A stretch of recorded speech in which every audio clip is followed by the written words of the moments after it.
안녕하십니까. 계시록 세미나 제2부에 오신 여러분들을 진심으로 환영합니다. 오늘은 2장을 공부할 차례지요. 지난 시간에 서론과 제1장을 같이 연구해 보았습니다. 계시록 1장에는 요한이 계시 가운데 하늘에 있는 성소를 보았습니다. 하늘에 있는 성소에 7 금 촛대 사이를 왔다 갔다 하시는 예수님을 우리와 함께 보았습니다. 요한계시록은 성소를 중심으로 기록된 사실을 여러분들이 아십니까?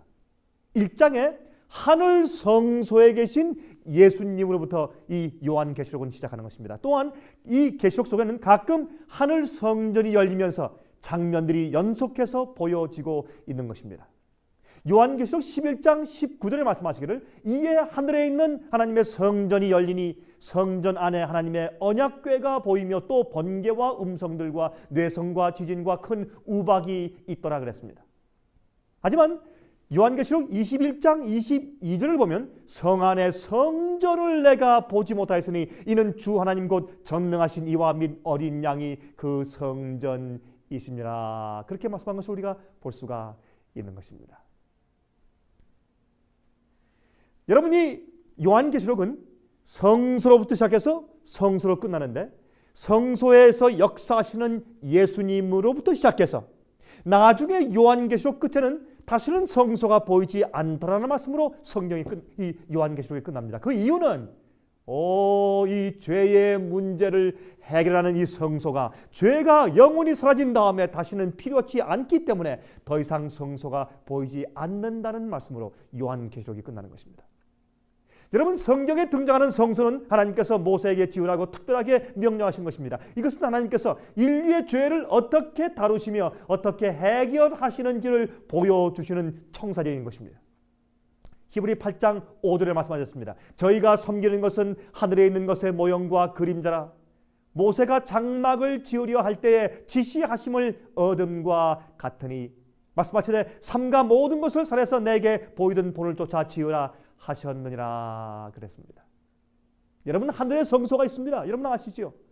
이 성소 제도는 하나님의 구원의 방법과 계획을 우리에게 보여주는 청사진인 것입니다. 어떻게 우리 죄를 용서하시며 어떻게 우리가 회개하는 것이며 어떻게 죄를 영원히 없애는가 하는 것을 설명해 주시는 것입니다. 또 어떻게 그리스도인들이 힘을 얻으며 승리의 생활을 살 수 있는지를 보여주시는 제도가 성소 제도인 것입니다. 또 하나님께서 우리 인류를 어떻게 심판하시는가 하는 것을 보여주시기 위해서 만들어주신 것이 바로 성소인 것입니다. 여러분, 성소에는 세 구역이 있습니다. 제일 먼저 양을 잡아 제사하는 성소뜰이 있지요. 그 다음은 첫째 칸이라고 불리우는 성소가 있습니다. 그 다음엔 또 둘째 칸이라고 불리우는 지성소가 있습니다. 여러분, 성소뜰은 예수께서 이 땅에 오셔서 인류의 죄를 위하여 갈바리 십자가에 돌아가신 사역을 설명해 주는 것입니다. 그러므로 그 성소뜰에서 양을 잡아서 번제 드리지 않습니까? 그것은 예수님께서 십자가에서 우리의 번제로 십자가에서 돌아가시는 것을 상징하는 것이 아니겠습니까? 성소뜰은 예수님께서 이 땅에 오셔서 사셔서 행하신 것을 우리에게 설명해 주는 것입니다. 또한 첫째 칸인 성소는 예수께서 부활하시고 승천해서 하늘에 올라신 다음에 하늘 성소에서 우리를 위해서 중보 사업을 하시는 것을 설명해 주는 것이 바로 성소입니다. 또한 두 번째 칸인 지성소는 마지막으로 주님께서 인간의 죄를 어떻게 심판하시며 또한 영원히 도말해서 없애시는가 하는 그 절차를, 또 여러분과 제가 그 주님의 역사에 어떻게 우리가 개입되어 있는지를 설명해 주시는 것이 바로 지성소의 사업인 것입니다. 여러분, 제가 이 성소 문제를 강의한 테이프가 있습니다. 여러분, 이 성소 문제를 제가 자세하게 설명했습니다. 이 성소 문제를 좀 자세히 알기 원하는 분들은 주문하시기 바랍니다. 주문하면 저희가 그 비디오 테이프를 보내드리겠습니다. 요한계시록 1장에 예수께서 하늘 성소에서 7 금 촛대 사이를 왔다 갔다 하시는 것을 우리가 보게 됩니다. 여러분, 금 촛대 속에는 감람나무 기름이 들어있죠. 그렇죠? 이것은 올리브 기름입니다. 이 기름은 성령을 성경에서 상징합니다. 그 기름 때문에 촛대가 빛을 내지 않습니까? 기름이 떨어지면 빛이 없는 것입니다. 마찬가지로 교회 안에 성령이 없으면 빛이 없는 것입니다. 진리의 빛을 그 촛대가 상징하고 있는 것입니다. 여러분, 계시록에서는 이 7 촛대들을 하나님의 교회로 상징하고 있습니다. 빛을 전달하는 하나님의 교회로 상징하고 있는 것을 볼 수가 있습니다. 요한계시록 1장 20절에 7 촛대는 7 교회라고 말씀하고 있는 것입니다. 예수님께서 그래서 교회를 끊임없이 돌보고 계시는 예수님으로 등장합니다. 혹시 진리의 등불이 꺼질까 봐, 마귀의 역사에 넘어갈까 봐 오른손에는 7 별을 가지시고 누굽니까? 7 교회 지도자들을 오른손에 붙드시고 예수님께서 교회를 위해서 줄곧 역사하시는 모습을 보는 것입니다. 마태복음 28장 20절에 말씀하시기를 볼지어다 내가 세상 끝날까지 너희와 항상 함께 있으리라고 말씀하시지 않습니까? 우리의 개인 생활에서도 예수님께서 우리와 함께 항상 함께 하시는 것입니다. 여러분들은 여러분 마음 가운데 예수께서 항상 내재하시고 항상 인도하시도록 허용하십니까? 여러분은 주님의 것입니까? 여러분은 주님과 함께 같이 동거하고 동행하십니까? 여러분, 오늘날 많은 그리스도인들이 예수님의 현 주소를 모릅니다. 예수님께서 물론 부활하고 승천해서 하늘에 계신 것은 알지만 하늘 어디 계시며 어떠한 일을 하고 있는지 잘 이해하지 못하고 있는 것입니다. 요한계시록 2장과 3장은 사도교회부터 예수님 재림 직전의 마지막 교회까지의 7 시대의 교회의 형편을 예언해 주고 있는 것입니다. 각 시대마다의 교회의 상태에 대해서 설명해 주고 있는 것이라고 말입니다. 에베소, 서머나, 버가모, 두아디라, 사데, 빌라델비아, 라오디게아. 이렇게 해서 7 교회는 예수님께서 부활하시고 승천에 올라가신 다음부터 초대교회부터 예수께서 다시 이 땅에 재강림하실 때까지 이 전체 교회 역사 시대를 7 시대로 나누어서 그 교회의 각 시대마다의 형편들을 예언하여 보여주신 것이 7 교회의 예언인 것입니다. 그것이 요한계시록 2장과 3장에 기록되어 있다 그 말입니다. 여러분, 요한계시록은 약 AD 100년경에 기록되어 있습니다. 약 AD 100년경에 기록하였습니다. 그 당시에 소아시아에 있었던, 다시 말해서 지금 현재 터키 지방에 있던 교회들의 뿌린 편지인데 그 교회들이 바로 이 세상 역사의 시대 교회들과 어울려서 그 예언을 받고 있는 것입니다. 여러분, 로마의 우편 마차를 위한, 로마에 이제 편지를 보내기 위해서 로마의 우편 마차를 위한 원형을 그리고 있었던 도로, 다시 말해서 하이웨이의 순서대로 그 터키 지방에, 그 소아시아 지방에 그 당시에 7 교회가 위치하고 있었습니다. 그 당시 그 도시들의 형편과 교회의 형편이 그 후 역사적인 7 시대의 교회들의 형편들을 묘사하기에 너무나 흡사하고 맞았습니다. 이것이 하나님의 놀라운 지혜가 아니면 무엇이겠습니까, 여러분? 밤모섬에서 그 교회들에게 차례로 편지하기 시작한 것입니다. 그러나 미래 교회 시대들을 위한 예언이 그 속에 담뿍 들어있다 그 말입니다. 물론 그 제목들은, 그 보내는 대상들은 그 당시 소아시아 지방에 있는 로마의 그 우편 마차가 지나가는 하이웨이에 아주 이 둥근 원을 그리면서 7 도시가 있었지만 그 도시들의 상태와 형편들이 이 세상 역사의 7 시대 교회들의 형편과 너무 흡사하기 때문에 하나님께서 그 교회들의 형편을 이용하여서, 그 도시들의 형편을 이용하여서 이 세상 있는 7 시대 교회들에 대해서 정확히 파악하셔서 예수님께서 예언해 주신 것이라 그 말입니다. 라오디게아 교회를 위하여서 주님께서 특별히 이제 기록하신 것인데, 여러분 보십시오. 물론 7 교회가 있지만 이 모든 이 예언들은 사실은 마지막 교회인 라오디게아 교회, 다시 말해서 여러분과 제가 지금 살고 있는 이 시대의 마지막 교회에 와서 전부 결론 지어지고 초점을 맞추어지게 되어 있는 것입니다. 그러므로 이 7 교회 예언은 바로 여러분과 저를 위한, 우리를 위해서 기록된 놀라운 예언입니다. 이 요한계시록의 예언들은 마지막 시대에 와서 모든 것이 종합적으로 성취되고 있는 것을 우리가 보게 되는 것입니다. 7 교회들에게 보내시는 편지 형식의 예언들은 같은 내용의 흐름들을 가지고 있습니다. 7 교회가 전체 다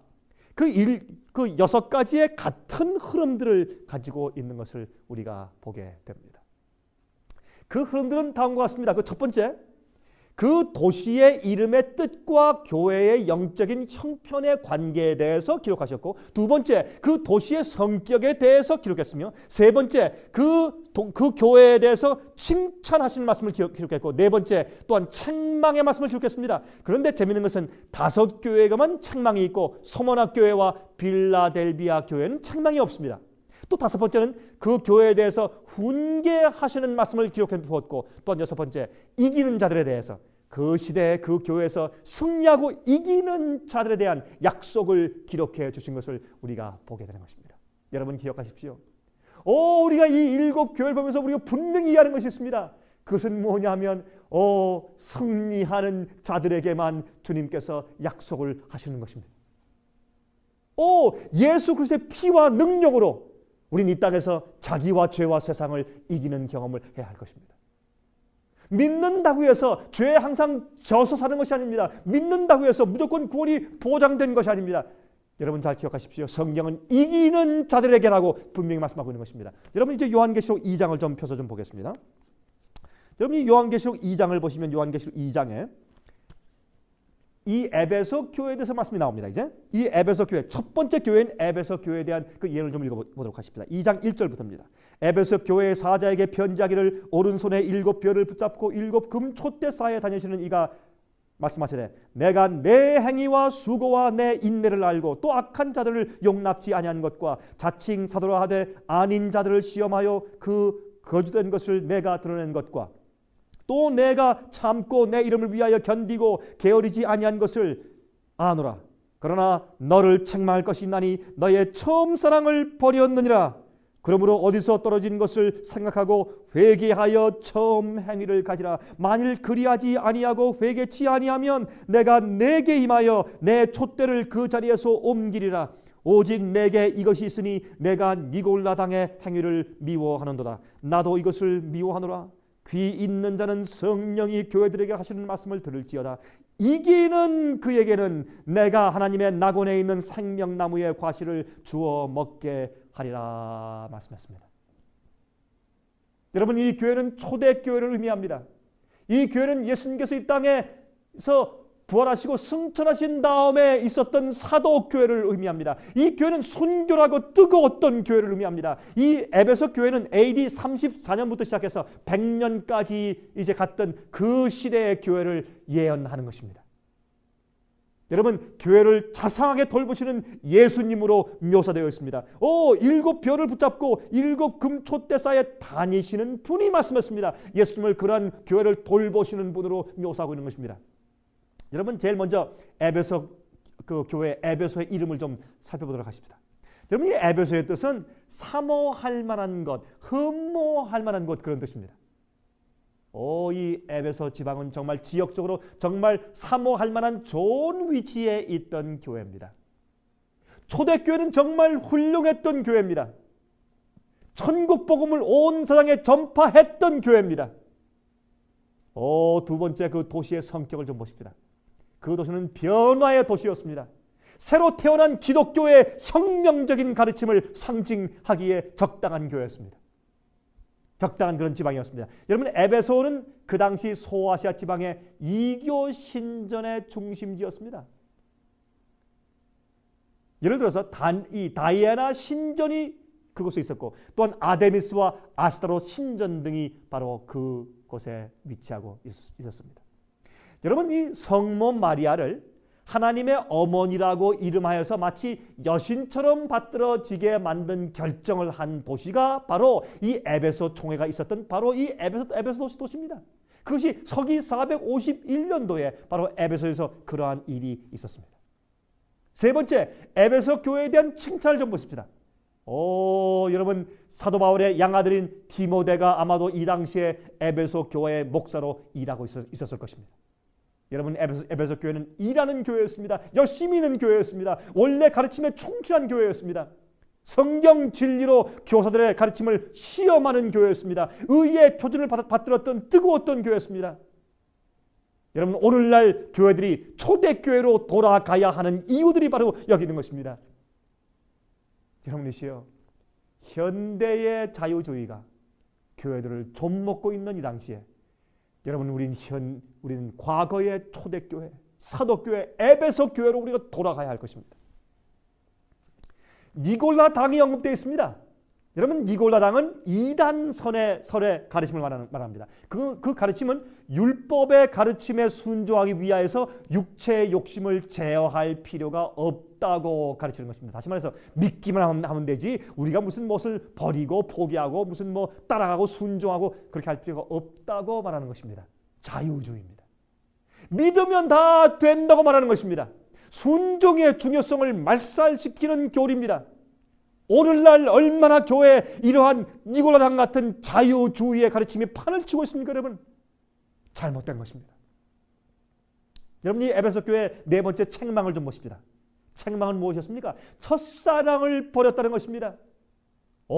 그들의 열성이 점점 식기 시작했습니다.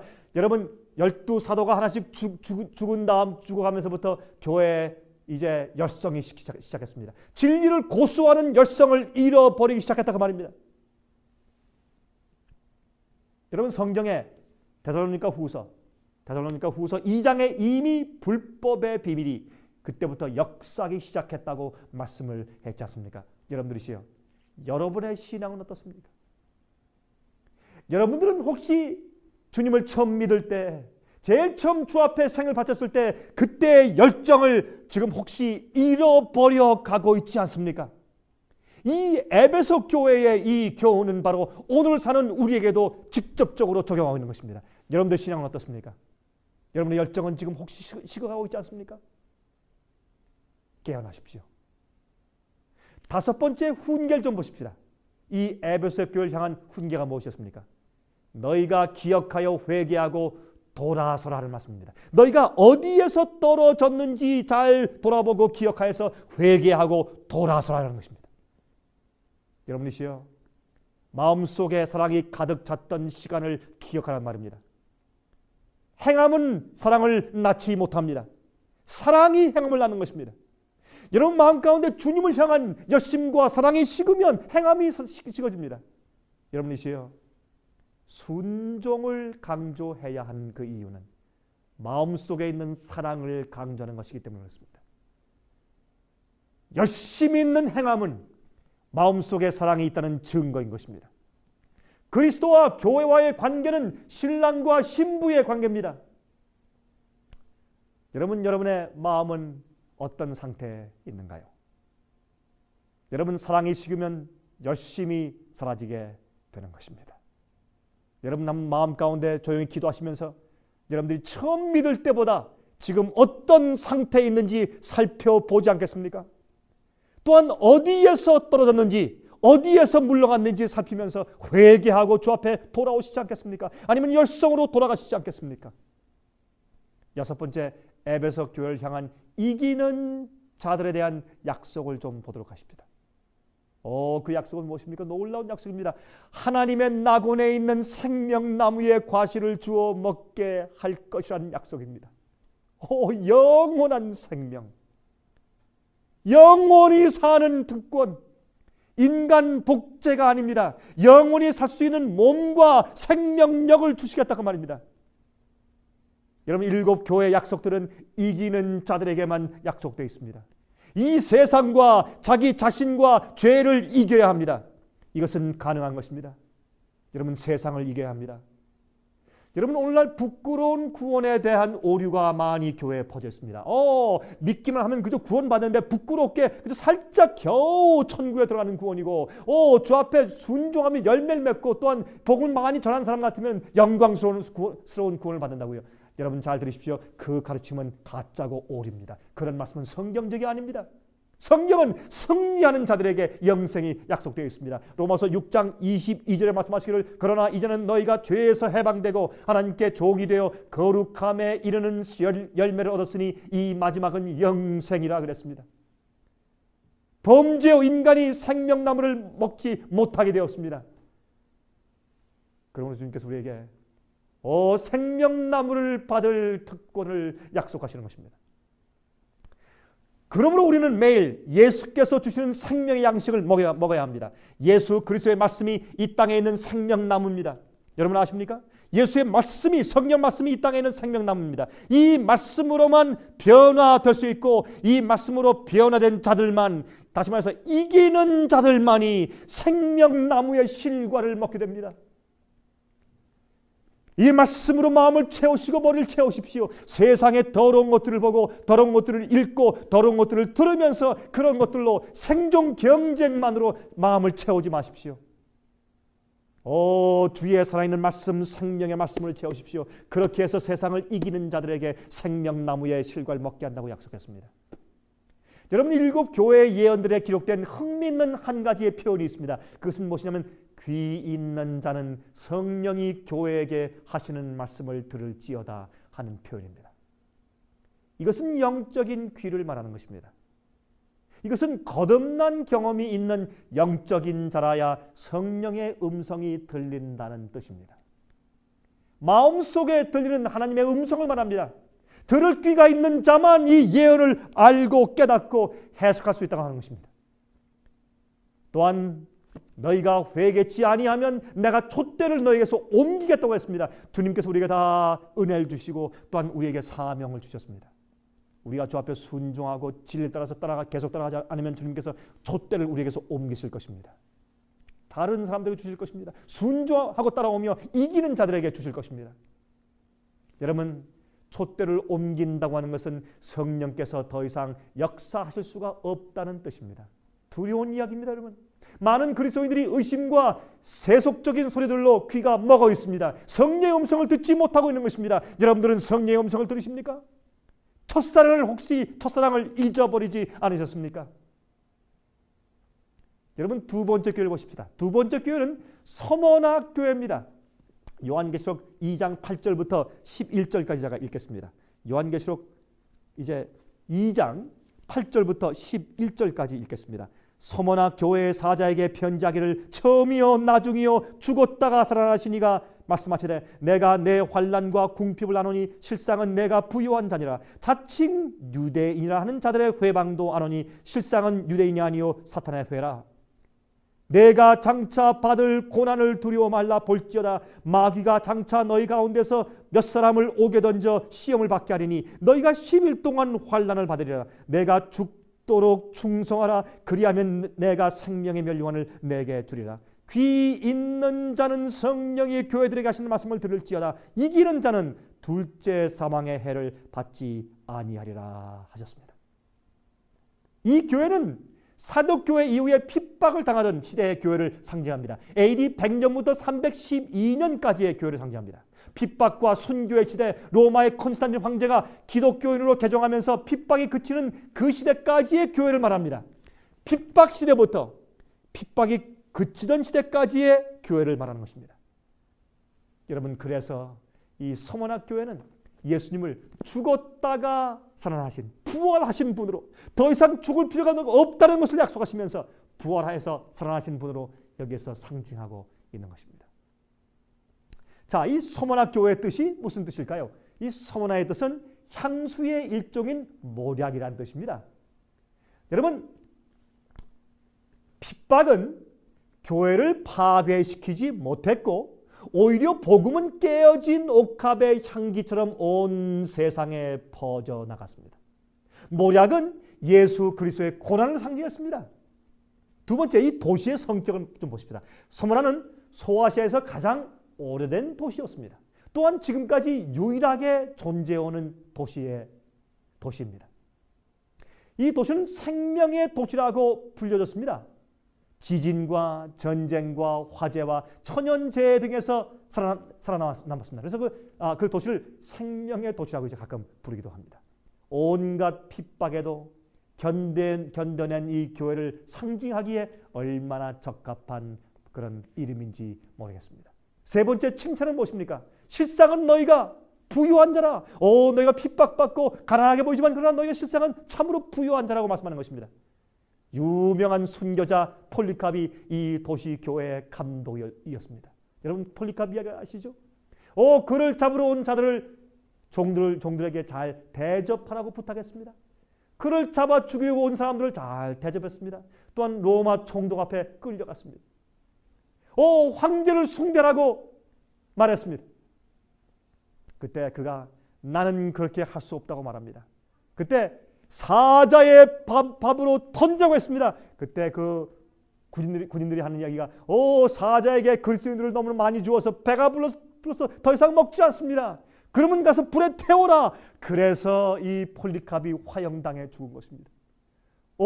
여러분, 그가 파구산 언덕에서 화형대에서 지글지글 타는 불에 태워 죽임 당할 때 그는 찬송하며 그는 죽었습니다. 그의 장렬한 죽음 때문에 얼마나 많은 사람들이 그 광경을 보고 감동을 받아 그리스도인이 되었는지 모릅니다. 여러분, 그 당시에 교회의 고난은 하나님께 영광을 돌릴 수 있는 기회가 되었습니다. 여러분들의 고난도 주 앞에 영광을 돌리는 기회가 되는 것입니다.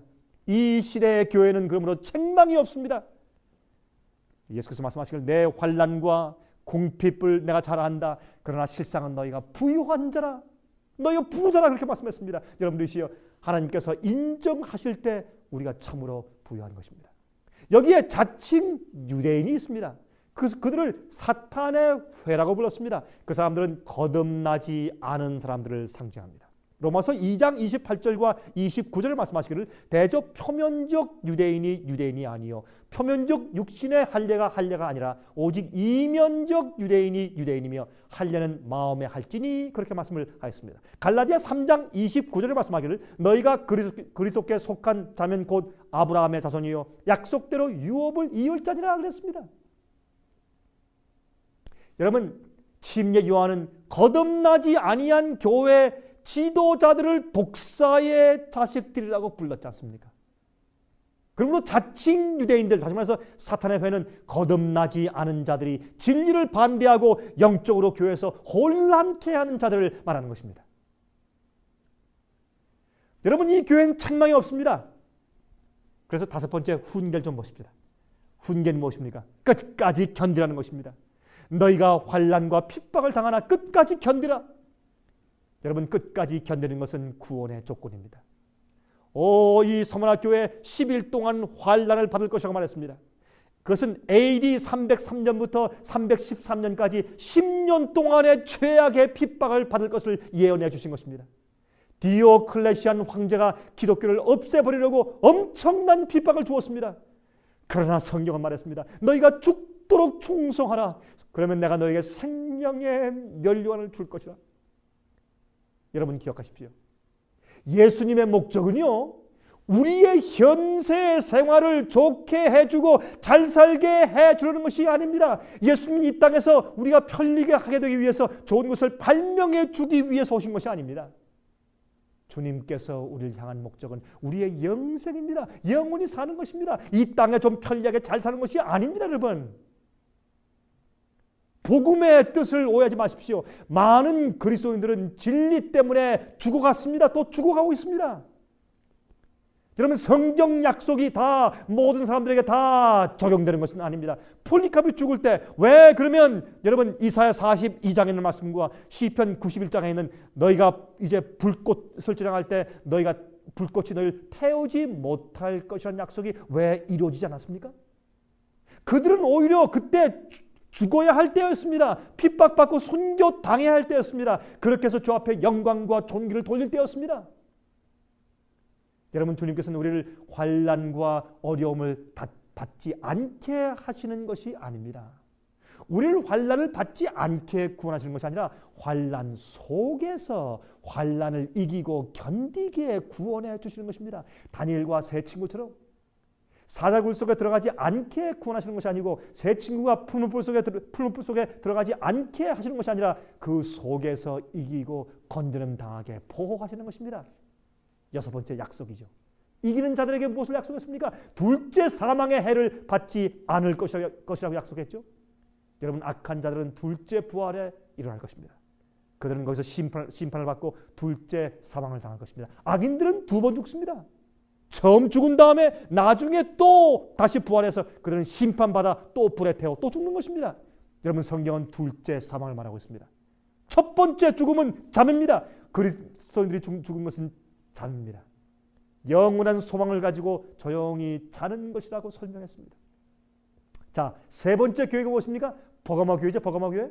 이 버가모 교회는 요한계시록 12장 요한계시록 2장 12절부터 17절까지 있는 말씀입니다. 요한계시록 2장 12절부터 17절까지 있는 말씀 보면 이렇게 말씀드리는 것을 우리가 볼 수 있습니다.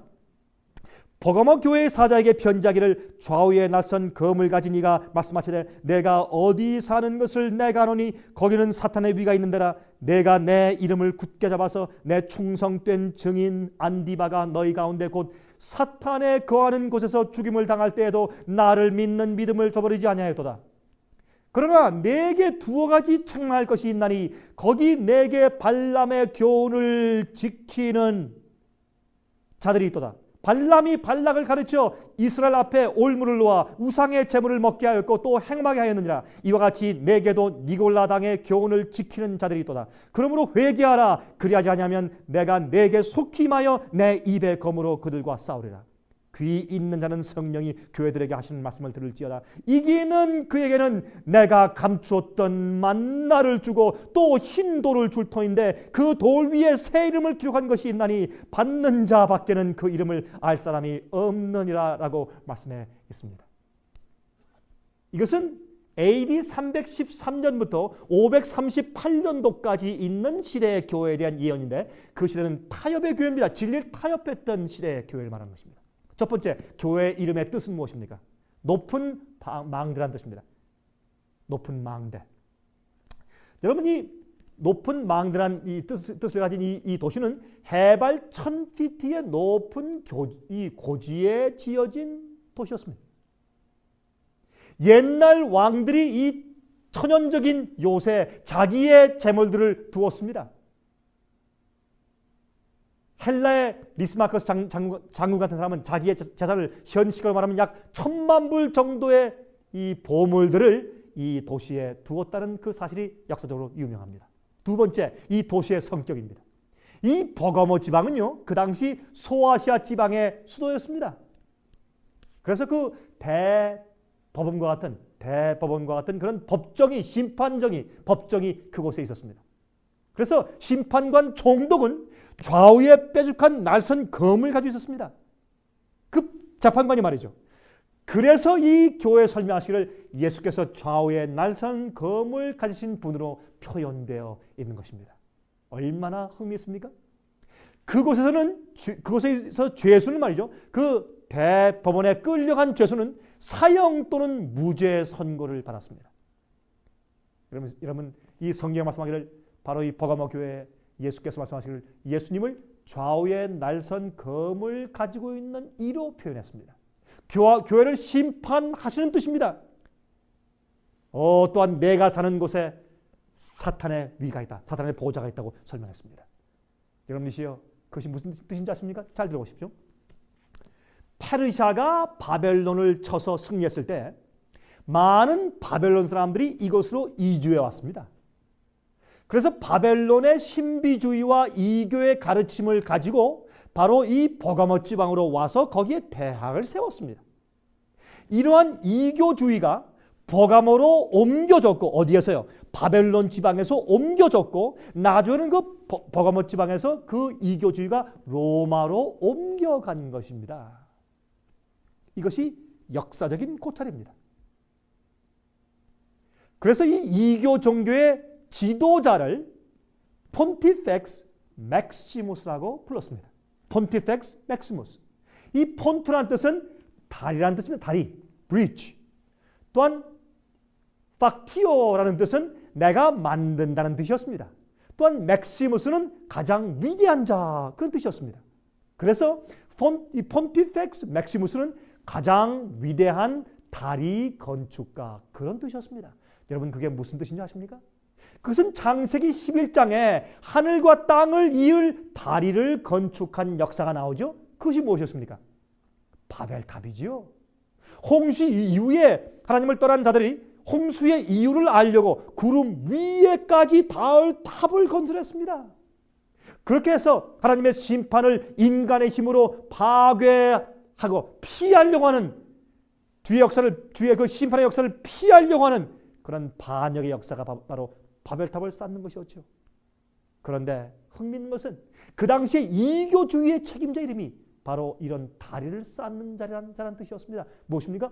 바벨탑을 쌓던 사람들의 후예입니다. 그런데 재미있는 것은 바티칸에 있는, 잘 들으십시오. 바티칸에 있는 교황을 폰티펙스 맥스무스라고 부릅니다. 폰티펙스 맥스무스라고 교황을 불러요. 참 이상하죠? 이 버가모는 그래서 바벨론의 신비의 이교의 종교와 로마를 연결시켜주는 교량 역할을 해준 도시인 것입니다. 여러분, 이 버가모 교회 시대는 기독교가 이교의 가르침과 철학을 교회로 끌어들여서 타협하기 시작한 교회입니다. 진리를 떠나서 배도했던 교회입니다. 여러분, 그곳에는 제우스의 신전이 있었습니다. 근데 그 신전 안에는 항상 뱀이 있었습니다. 그들은 뱀신을 숭배했습니다. 그 뱀을 치료의 신이라고 불렀습니다. 인간을 가르치는 뱀이라고 불렀습니다. 여러분, 인간이 타락할 때 에덴 동산에 누가 왔습니까? 뱀이 왔죠. 참 이상하죠. 그곳에 버가모에 의과대학이 있었습니다. 근데 그 의과대학의 상징이 뭐냐면 두 마리의 뱀이 기둥을 틀고 올라가는 모습입니다. 여러분, 오늘날 의학의 의사들의 상징이 뭡니까? 의학의 상징이 뭐예요? 기둥에 두 뱀이 틀고 올라가죠. 그것은 버가모 교회, 다시 말해서 이 바벨론의 철학을 그대로 따온 것입니다. 그래서 선악을 알게 하는 지식을 주는 뱀이라고 그들이 불렀습니다. 자, 이 교회 세 번째 칭찬을 좀 보십시다. 자, 칭찬은 무엇입니까? 너희 가운데 충성된 증인인 안디바가 있다고 했습니다. 충성된 증인인 안디바. 여러분, 안디바의 뜻이 무엇입니까? 그것은 안티는 반대라는 뜻이에요. 엔타이, 반대. 또 파파스는 그건 father 혹은 교황이라는 뜻이죠. father, 교황. 그래서 이것은 교황을 반대하고 교황의 가르침과 교황의 이제 압제 항거하는 자들이라, 그런 뜻입니다. 주님께서 그들의 믿음과 용기를 어떻게 해요? 칭찬하셨습니다. 그 당시에 교회에 이교의 가르침이 들어오고 교회가 정치적으로 변하고 타협할 때 그때 믿음과 용기를 가지고 진리를 보호하면서 수호하면서 저항하는 자들이 있었습니다. 주께서 그들을 칭찬했습니다. 네 번째 책망입니다. 니골라 당에 대해서 책망했습니다. W.M. 램시 박사의 아시아의 7 교회에 보내어진 편지들이란 책의 289페이지부터 301페이지에 보면 이런 말씀이 기록되어 있습니다. 니골라 당은 계명을 지키기 위하여 육체의 욕심을 제어할 필요가 없다는 자유주의 사상을 가르쳤으며 로마 황제에게 분양하며 제사하여도 괜찮다는 마귀의 가르침을 한 유식한 학자들의 파들이었다 그랬습니다. 그들은 이스라엘 백성들을 타락시키려고 일했던 발람 선지자의 역할과 흡사한 자들이었습니다. 여러분, 발람이 어떻게 했습니까? 이스라엘 백성을 패배시키는 길은 그들을 타락시키거나 오류를 믿게 하여서 하나님의 보호가 거두어지게 하는 것밖에 없었습니다. 그들이 주 앞에 순종하고 진리를 가지고 있는 한 주님께서 그들을 보호하실 것이고 보호하시는 한 어떻게 해요? 이방 족속들이 그들을 칠 수 없는 것을 알기 때문에 어떻게 했습니까? 아람의 발락 왕의 말을 듣고 어떻게 했습니까? 발람 선지자가 마음이 변해서 돈의 눈이 어두워서 어떻게 했습니까? 이스라엘 백성을 멸망케 하기 위해서 수를 썼습니다. 이스라엘 백성들을 타락시켰습니다.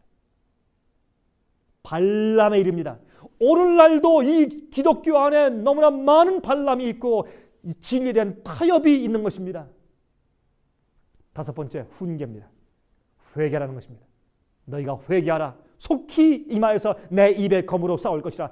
그것은 진리의 말씀으로 싸운다는 것입니다. 여섯 번째, 약속입니다. 이기는 자에게 향한 약속입니다. 그것은 무엇입니까? 감추인 만나를 주겠다는 것입니다. 여러분, 감추인 만나는 지성소 안에 있는 법궤 속에 있는 것입니다. 하나님 안에 감추어져 있는 참된 진리를 말하는 것입니다. 그것이 감추인 만나입니다. 그리스도인들이 먹고 살아야 할 참 하나님의 만나 양식을 말하는 것입니다. 생명의 떡을 말하는 것입니다. 여러분, 이 배도의 시대에도, 이렇게 타협하는 배도의 시대 때에도 참된 백성들이 성경의 진리를 먹고 살고 있었습니다. 참된 백성들만.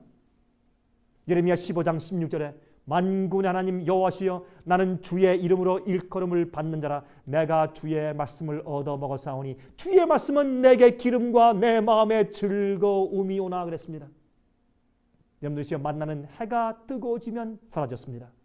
아침에 거두었습니다. 여러분 조용한 아침에 여러분들은 무엇 하십니까? 어디에 시간을 바치십니까? 조용히 생명의 말씀인 만나를 감추어진 만나를 먹으십니까? 또한 이 교회에 흰 돌을 주겠다고 약속했습니다. 흰 돌은 그 당시에 판사가 정죄 시에는 검은 돌을 주었고 또한 무죄 선고 시에는 흰 돌을 주었습니다. 노예나 종을 해방할 때 흰 돌을 주었고 그 위에 새로운 이름을 기록해 주었습니다. 여러분 우리가 죄에서 해방되고 영원히 자유케 되고 영원히 살게 될 때 주님께서 우리에게 새 이름을 기록해서 흰 돌을 주시는 것입니다. 우리에게 흰 돌을 받을 것입니다. 영원히 승리하는 상징인 흰 돌. 요한복음 8장 36절에 말씀하시기를 그러므로 아들이 너희를 자유케 하면 예수님이죠. 그러므로 아들이 너희를 자유케 하면 너희가 참으로 자유하리라 그랬습니다. 여러분은 자유하십니까? 여러분은 죄에서 자유하십니까? 마귀에서 자유하십니까? 네 번째 교회입니다. 두아디라 교회입니다. 요한계시록 2장 18절부터 29절 제가 읽겠습니다.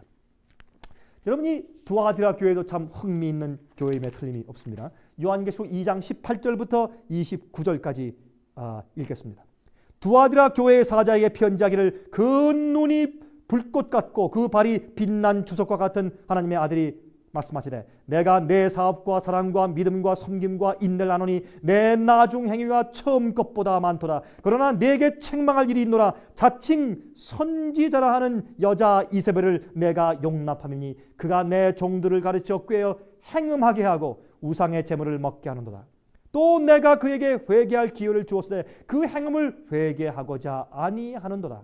볼지어다 내가 그를 침상에 던질 터이요 또 그로 더불어 간음하는 자들도 만일 그의 행위를 회개치 아니하면 큰 환난 가운데 던지고 또 내가 사망으로 그의 자녀를 죽이리니 모든 교회가 나는 사람의 뜻과 마음을 살피는 자인 줄 알리라. 내가 너희 각 사람의 행위대로 갚아주리라.